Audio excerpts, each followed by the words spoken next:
Happy holidays to one and all. Ladies and gentlemen, boys and girls, children of all ages, welcome to Robert's Sports Show. I'm your host, Robert. Alright, GCW Holiday Special. Last night, Ridge Park, New Jersey. Ridge Park, Knights of Columbus Hall. Dave Prazak, Jordan Castle, and Veda Scott on the call. Just another solid GCW show in 2023. Every single GCW show on Fight TV, I have a review of here on Robert Sports Show. I've star rated every single match at GCW. There is a midpoint right before Backyard Wrestling 4. You will see the best of the first half of 2023 when the year is over with. After we get done with Aftermath, on January 1, we'll do the best of 2024. That'll kick off the Showcase of the Independents. Got to start with GCW for that. So we're going to run down this card. We have, looks like, 3 more shows in 2023. And then we will get to that best of. Can't wait. 2024 is going to be huge for Game Changer Wrestling. Again, like I said, just another solid show. We had the first match. We had Gringo, Loco, and Azrieal. Solid Lucha Libre match. 10 minutes long. Everybody got their jumps in. 3 1/4 star. Gringo, Loco getting the victory. When you're dealing with talent like GCW does from other companies and stuff, you can build some storylines, which they do, but you also have just matches like this. Gringo Loco, he'll wrestle any Lucha Libre star out there and some that aren't, and he'll go all the different companies and stuff, has his own show at WrestleMania weekend for the collective. So yeah, solid match, 3 1/4 star there. Next up, we had former GCW World Heavyweight Champion Masha Slamovich versus one called Manders. Just 2 unique talents in the ring. Manders, just a catch-as-catch-can brawler, kind of like Bradshaw, and I've compared him a lot to Bradshaw over time. Masha Slamovich, she is on a land of her own. She can wrestle men, she can wrestle women. She's held titles in multiple companies. She's been GCW World Heavyweight Champion. She's been AAW Women's Champion. She's been West Coast Pro Women's Champion. She's been Women's Tag Team Champions in Impact Wrestling TNA. So yeah, she can do it all. And a 10-minute match here with Manders, 3-star. Masha Slamovich getting the victory. Next up, we had the JCW World Heavyweight Championship on the line. JCW is kind of the sister company to GCW, both owned by Brett Lauderdale. They do some shows under the JCW Jersey Championship Wrestling, which is what Game Changer used to be called. It's kind of, I want to say they're NXT, but kind of like their NXT, their Ring of Honor, kind of the AEW kind of deal. They have their own title, the JCW Champion. This is the 21st time that Jordan Oliver has defended that title on JCW shows and on GCW shows. He is the GCW signed talent, and rumor has it, just a rumor, he may be showing up in All Elite Wrestling. His tag team partner in Game Changer, Nick Wayne, obviously we've seen him on Dynamite. Their tag team name, East West Express, that name has been copyrighted by AEW. So does that mean Jordan's going to show up there? Time will only tell. I kind of hope so. Uber talented, young, dumb, and broke guy. Going up against Brayden Toon. Brayden Toon's actually really a talented guy from the Southwest. Seen him a lot in New South. He definitely deserved this title opportunity. 14.5 minutes, 2 guys went at it. Brayden Toon actually, in my opinion, this is one of those matches that kind of put him above other people. I was like, oh, whoa, I forgot how good he was, you know. But he stood toe to toe with Jordan Oliver. Jordan Oliver ended up getting the victory, retaining this title. I give it 3.5. So a solid match there. Next up, we had Mike Santana versus Alec Price. Yes, this is Santana from Santana and Ortiz, formerly LAX, years ago. He wrestles in House of Glory and in AEW. Mike Santana, powerful guy, all about, power and everything. Lost some words there. Alec Price, that Lucha Libre high-flying guy. Styles make fights here.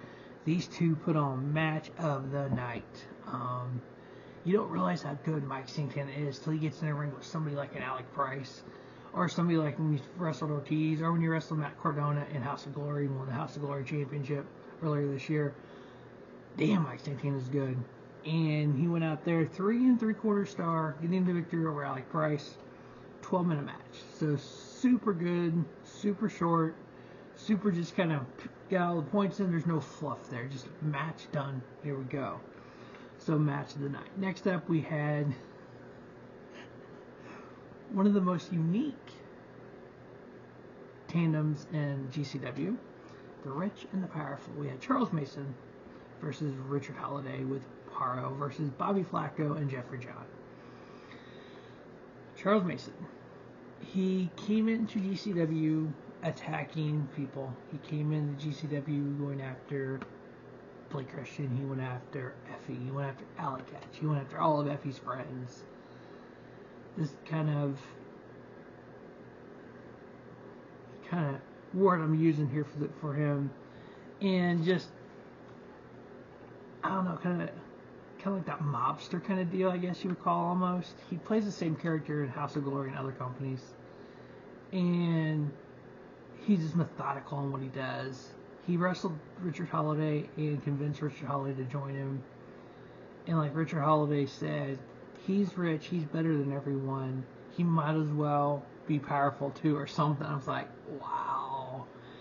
I mean, these two guys, I mean, Charles Mason, one of the things he does, after he wins the match, or sometimes during the match, he will take a plastic bag and try to suffocate people. So it's like very methodical, very dark. And having Richard Holliday join him, they annihilated Bobby Flaco and Jeffrey John. I mean, talented guys they are. I've seen them again in New South and a few other independent companies, especially in the Northeast. 2 stars all I get this match. But just carrying on that Charles Mason and Richard Holliday kind of methodical, kind of dark angle that they're doing. It's actually kind of neat to kind of watch this whole thing migrate. It actually started 2 years ago in Unsanctioned Pro Wrestling, Charles Mason and Effie. So, and it just went through GCW, went through House of Glory, this whole character with Charles Mason. So, Charles Mason, Richard Holliday getting the victory there. Next up, we have Joey Janela and Marcus Mathers. Good match. Marcus Mathers, young and talented, and the bad boy Joe Janela. Of course, they had tinsel on the ring, on the ropes, and all the holiday setup. And Scott kept mentioning that. When's it going to come off? When's it going to, that's going to get involved in matches. In some of these matches, you had Christmas stuff getting thrown at one another. The next match got really Christmassy hardcore. This match, just standard match, Joey Janela getting a victory, 3.5 star, but at the end, we had a guy come out wearing black hoodie, black mask, attacking Joey Janela. He takes the mask off, and is the one and only A.J. Francis. His 91 days till since Christmas, or whatever he said, 91 days. Counting out, or whatever, he said 91 days. I'm like, yeah, you got released 91 days ago. I get you. But yeah, out there cutting a promo on Joey Janela, challenging him to a match. He's already announced her upcoming show, so it's like, this is very interesting. What are they gonna do with AJ Francis? Does he, call him Dollar? Really, top dollar? Haha, cute. We're gonna see really what he's made of. We know what happened in WWE and NXT. Made the main roster, got released, re-signed, released again. What can he do on the independents? What can he do in GCW? Only time will tell with that. Next up, we had Mike Bailey versus Broski Jimmy. Mike Bailey comes out wearing a big Christmas stocking. It's like he jumped in it and used his black belt to tie it and hopped out to the ring with it. I'm like, oh my goodness, this is crazy. And then Broski Jimmy, just Jimmy Lloyd. He lost the match with Matt Cardona. If Jimmy would have won the match, Matt Cardona would leave GCW. If Jimmy Lloyd won or lost, he had to be Zack Ryder's Broski. So he lost. So he is his Broski, kind of his boy, kind of whatever you want to call it. and Jimmy Lloyd's loved by the fans. He was getting booed because of Matt Cardona. And then he has his phone and basically cuts a Matt Cardona kind of promo. And of course, the crowd's booing him and saying stuff. And throughout the match, he wouldn't do normal Jimmy Lloyd moves because those are not what Matt Cardona would do. There's a couple spots toward the end. He actually became Jimmy Lloyd. Jimmy Lloyd did the Canadian Destroyer and did a dive to the outside. So it's just like you see Jimmy Lloyd kind of torn between being the real Jimmy Lloyd and being what Matt Cardona wants. And even though Matt Cardona wasn't there, you could see him kind of torn between what do I do kind of deal. So I'm assuming eventually there's going to be some type of mask of free Jimmy Lloyd match, the free Jimmy Lloyd for Matt Cardona or something. But we'll see with that. But Speedball Mike Bailey getting a victory. I kind of find it unique when his wife Veda Scott is on commentary, because like when he came out in the Christmas stocking, she said Jordan Castle said something, and Veda's like, "I hope you guys ring gear on under there." I'm like, oh my god! But so Mike Bailey getting the victory there. I give it 3 1/4. Next up we had GCW World Heavyweight Title line. We had champion, in that Speedball and Broski, Jimmy Lloyd match. There was at one point, Jimmy Lloyd went to hit the super kick on Mike Bailey and just looked at him and goes, "I'm sorry, I love you." HBK super kick Flair. Oh, I was like, oh god, why are we going to keep doing that angle? Just the, "Sorry, I love you," super kick. Unfortunately, HBK got the pin on Flair when he did that. Unfortunately for Jimmy Lloyd did not get the pin on Speedball for doing that, but it was just kind of like, okay, really? Next up, we had the GCW World Heavyweight Title line. We had champion Blake Christian going up against Santa Claus. Yep, you heard me, Santa Claus. Santa Claus came to town, came to New Jersey to wrestle Blake Christian for the GCW World Heavyweight Title.